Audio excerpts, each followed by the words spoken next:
Well, an officer-involved shooting taking place in Mokuleia today, and several questions still unanswered. KITV4's Eric Nacton has details. Boom, boom, boom, boom, boom, boom, boom, boom, boom, and then they're exchanging fire. An officer-involved shooting Friday rattling the area near the Hawaii Polo Club. The incident started with a man reportedly holding another man hostage at gunpoint while in a pickup truck. Police eventually opened fire on the gunman, identified by EMS as a 48-year-old man. Chief Joe Logan holding a press conference Friday evening about the shooting. Unfortunately, we do have a loss of life, and that's always a sad situation. Police first responded to the Hawaii Polo Club field for a weapons call. Officers say the suspect drove a white pickup through the gate. He then pointed a gun at himself and several times at the man who was a passenger in the truck. The suspect also fired several shots toward the beach, in the air, and at the ground.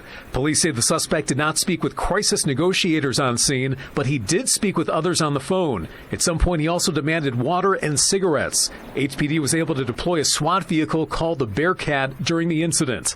He did point his gun at the individual, the victim, at himself, at the Bearcat and the officers within the Bearcat, and then, as well as shooting rounds outside. And then there was a gunshot as the Bearcat was able to separate the victim from the suspect. The two officers left the Bearcat to intercept in case the suspect was going to go after the victim at that point.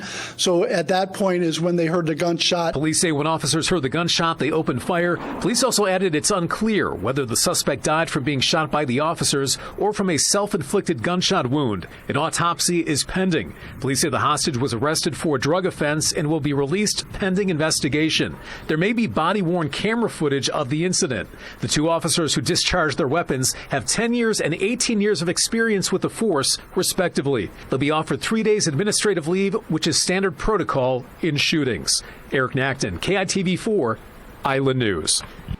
And we spoke with the sister of the man who died in today's officer-involved shooting. She said, quote, "He was a wonderful person. He was loved by an insane amount of people."